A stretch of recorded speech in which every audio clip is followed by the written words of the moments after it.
Nous sommes à quelques heures du vernissage de l'artiste libano-montréalais Antoine Bridi au Belgo à Montréal.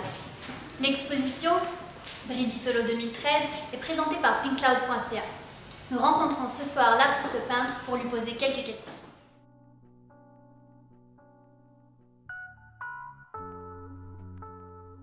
Antoine, peux-tu nous présenter tes deux séries exposées ce soir, Empreintes d'amour et Série rouge?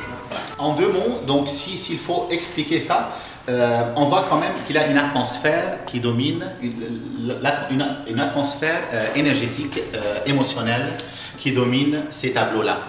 Et puis l'émotion, elle vient finalement de deux choses. Elle vient de la palette de couleurs qui est flamboyante, et puis encore, elle est dictée par les lignes énergétiques et puis par le graphisme énergétique que ces tableaux j'aimerais bien expliquer ici 3 points sur ce tableau-là. Premièrement, Alex, on voit que la couleur, il y a quand même un dilemme, une lutte entre la couleur et la ligne. On peut voir que la couleur, quant à elle, elle déborde, elle a tendance à sortir un peu de la limite qui lui est conçue, en fait, de compte. Et puis la ligne, quant à elle, elle essaie quand même d'emprisonner vainement la couleur, et puis de redéfinir, si vous voulez, les contours et les volumes. Bon, on peut parler, si tu veux, de deuxième point que je trouve pertinent, c'est en fait la lumière. La lumière, conventionnellement, la fonction, c'est d'éclairer l'espace. Ici, elle garde toujours cette fonction, mais il y a une valeur ajoutée à la lumière. Donc ici, elle structure l'espace également. Donc, on parle d'une trame compositrice d'obscurité et de lumière. Donc on voit finalement des ondes sombres, des ondes éclairées qui, eux autres, contribuent à structurer l'espace, indépendamment de la source de lumière. Okay. Il y a quand même une analogie avec la musique, si je me permets encore de dire ça, puisque j'ai toujours pensé à ça. On voit une chose, c'est que le jaune, il n'arrive jamais au blanc. Normalement, le blanc, c'est le luisant de l'éclairage. C'est le maximum, c'est le summum de l'éclairage. En musique, si on fait l'analogie, c'est un peu comme la sensible ou bien la cadence, finalement, qui n'arrive pas, finalement, à la dominante. Donc, c'est, comme je dirais, c'est un accord de demi-cadence qui n'arrive jamais à la dominante. Donc, on a l'impression qu'on tend vers quelque chose. Il y a une question en suspens, ou bien il y a une tension qui n'arrive pas à s'assouvir ou bien à s'accomplir. D'où le choix du jaune finalement. Donc le jaune c'est chaud, puis c'est le premier degré avant le blanc qui est le seuil de satisfaction et qui est froid. Donc le fait qu'on n'ait pas arrivé au blanc, cela veut dire que la tension elle est toujours en crescendo, continuelle. Donc la tension augmente et augmente.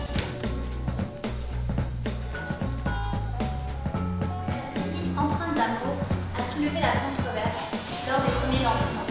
Peux-tu nous expliquer un peu ce qu'il en est? Excellent.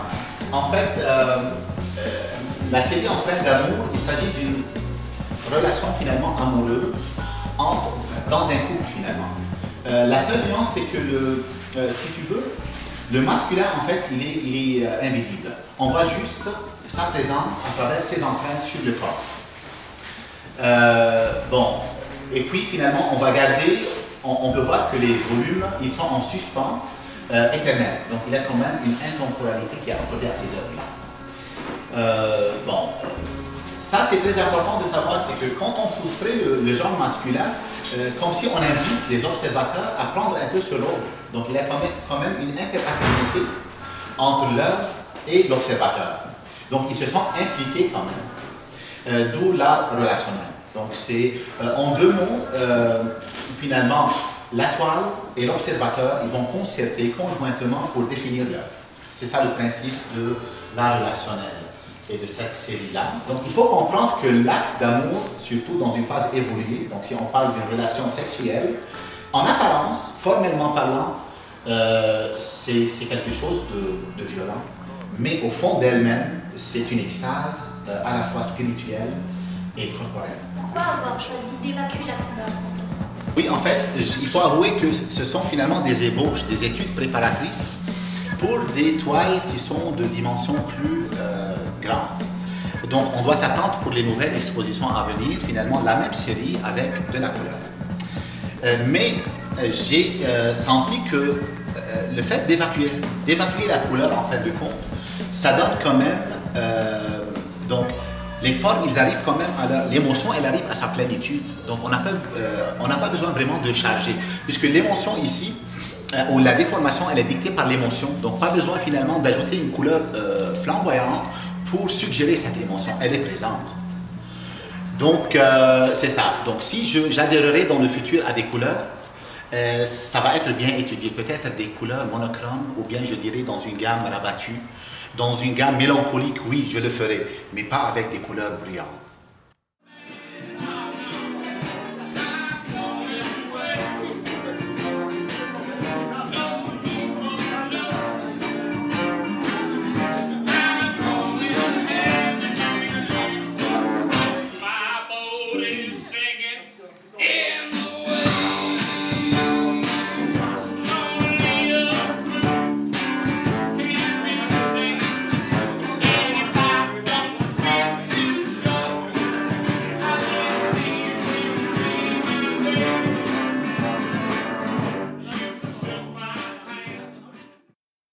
Je tiens à remercier tous les organismes et toutes les personnes qui ont contribué à la promotion de Brindisi Solo 2013.